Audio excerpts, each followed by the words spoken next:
दिल्ली की रानी। एक थी रानी। क्योंकि राजा की मौत एक हादसे में हो गई थी, रानी को ही राज्य संभालना पड़ रहा था। रानी का नाम था रानी रश्मिवती। रानी ईमानदार थी और प्रजा की सेवा में लगी रहती थी। एक दिन उसके दरबार में 3 नौजवान आए, रमेश, सुरेश और दिनेश। कहो, क्या सहायता कर सकती हूँ मैं तुम्हारी? हम आपके दरबार में काम करना चाहते हैं ताकि जनता की सेवा कर सके। लेकिन अभी तो तुम्हारी उम्र बहुत छोटी है। तुम लोगों को तो अभी अपनी पढ़ाई पर ध्यान देना चाहिए। हमारा मन पढ़ाई में नहीं लगता। माता पिता को लगता है कि हम किसी के लायक नहीं है और हम साबित करना चाहते हैं कि हम लायक हैं। उत्साह बहुत अच्छा है, मगर अभी उम्र कच्ची है तुम लोगों की। अरे उम्र से क्या होता है रानी जी? शास्त्रों में लिखा है कभी किसी के ज्ञान को उसकी उम्र के आधार पर नहीं देखना चाहिए। बात तो सही है तुम्हारी। और अगर सच में तुम अगर ये संकल्प करके आए हो कि तुमको यहाँ काम करना है, तो पहले परीक्षा देनी पड़ेगी। 3 परीक्षा, एक शारीरिक परीक्षा, एक बुद्धि की परीक्षा और एक देशभक्ति की परीक्षा। और ये क्या है? वो मंत्री महोदय तुम्हें समझा देंगे। हमारे पास समय नहीं है। अगर तुम लोग तैयार हो तो बताओ। हाँ हाँ, हम तैयार है किसी भी परीक्षा के लिए। मैं भी तैयार हूँ कुछ भी कर गुजरने के लिए। तो ठीक है मंत्री जी, आप इन तीनों की परीक्षा कल से ही शुरू कर दीजिए। जो आ गया रानी साहिबा। अगले दिन से ही तीनों की परीक्षा शुरू हो जाती है। पहले शारीरिक परीक्षा, यानी किस में कितना है दम, ये देखेंगे हम। क्योंकि शरीर में दम होगा तभी तो प्रजा की सेवा में दम लगा पाओगे। हमें क्या करना होगा? वो पेड़ दिख रहा है, जो सबसे पहले चढ़ेगा उस पे दरबार में नौकरी पाने के अवसर उसी के बढ़ जाएंगे। मैं चढ़ता हूँ। अरे रुको रुको, गिनती गिनने दो। 1, 2, 3। 3 की गिनती के बाद रमेश और सुरेश भागकर पेड़ के पास गए, मगर दिनेश आराम से पेड़ के पास गया। जैसे ही रमेश और सुरेश आधे पेड़ तक चढ़ गए, दिनेश ने उन दोनों की टांग पकड़ के उन्हें नीचे गिरा दिया और खुद पेड़ पर चढ़ गया। दिनेश की जीत हुई। अरे लेकिन इसने बेईमानी की। बेईमानी नहीं की, बुद्धि लगाई। शरीर के दम के साथ दिमाग में भी दम होना चाहिए। क्यों मंत्री जी?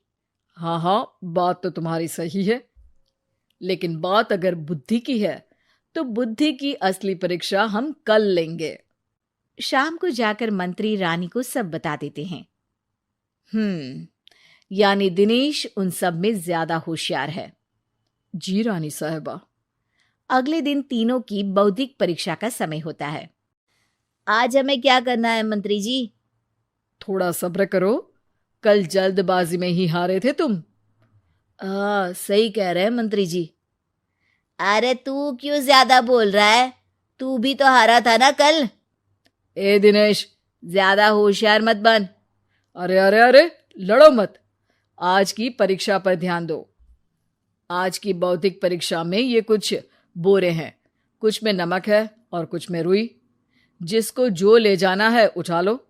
देखते हैं कि कौन जल्दी से कोई भी एक बोरा नदी के उस पार लेकर जाता है। समय शुरू होता है अब। तीनों बोरों की तरफ बढ़ते हैं। सुरेश, नमक की बोरी भारी है, ले जाने में मुश्किल होगी। हाँ हाँ, सही कह रहा है, रुई हल्की है, हम दोनों रुई लेकर चलते हैं। अरे भाई, मैं तो नमक लेकर जाऊंगा। रमेश और सुरेश ये सोचकर हंसते हैं कि आज तो दिनेश हार ही जाएगा। दौड़ शुरू होती है। 1, 2, 3। तीनों नदी की तरफ भागते हैं। रुई में वजन कम होने के कारण रमेश और सुरेश आगे निकल जाते हैं और दिनेश थोड़ा पीछे। पर जैसे ही वो सब नदी में जाते हैं, दिनेश की बोरी का नमक गलने लगता है और वजन कम हो जाता है, जबकि रमेश और सुरेश की रुई में पानी भर जाता है और बोरी का वजन बढ़ जाता है। अरे ये इतनी भारी क्यों हो गई रमेश? अरे मुझे क्या पता, शायद जादुई बोरी है। अरे लगता है कि हम बेवकूफ बन गए। बने नहीं हो, तुम हो ही बेवकूफ। इतना तो पता होना चाहिए कि पानी में नमक गल जाएगा। दिनेश का पूरा नमक गल जाता है और बोरी खाली हो जाती है। वो जल्दी से रेस पूरी कर लेता है। इस परीक्षा के विजेता भी दिनेश ही हैं। उसने दिमाग लगाकर दिखा दिया कि वो बौद्धिक परीक्षा में भी रमेश और सुरेश से आगे है।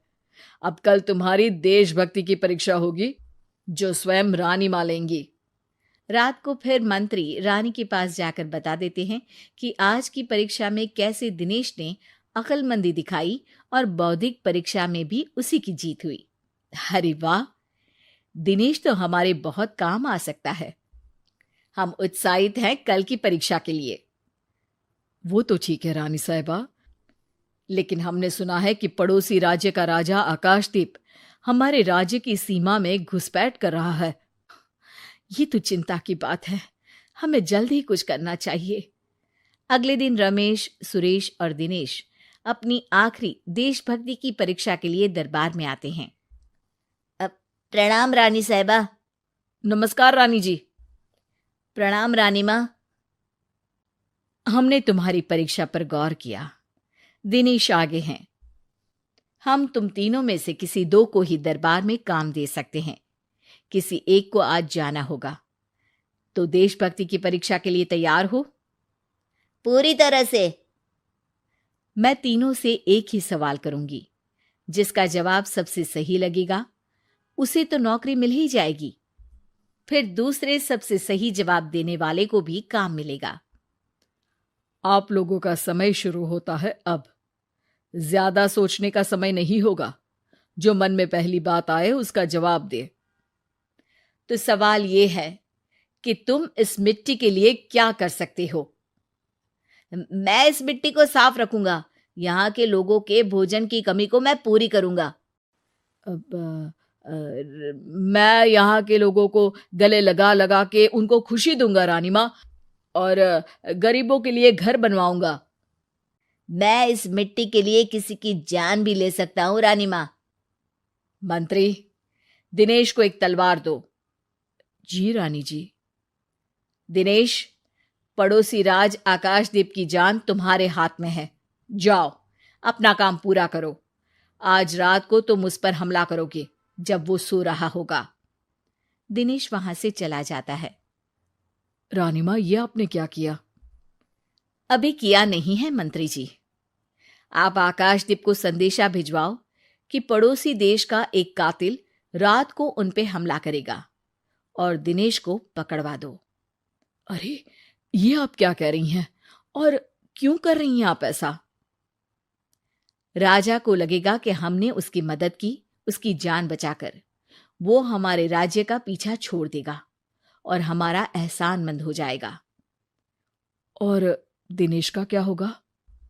इस राज्य को दिनेश जैसे शातिर और लड़ाकू लोगों से ज्यादा जरूरत है, ऐसे लोगों की जो लोगों को खाना खिलाने की और खुश करने की बात करे।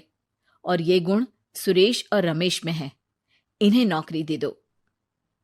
दिनेश बहुत चतुराई से नौकरी हड़पना चाहता था, जिसके लिए उसने रमेश और सुरेश जैसे दोस्तों का भी नुकसान किया। पर रानी ज्यादा चतुर निकली। उसने एक तीर से दो निशाने लगाए।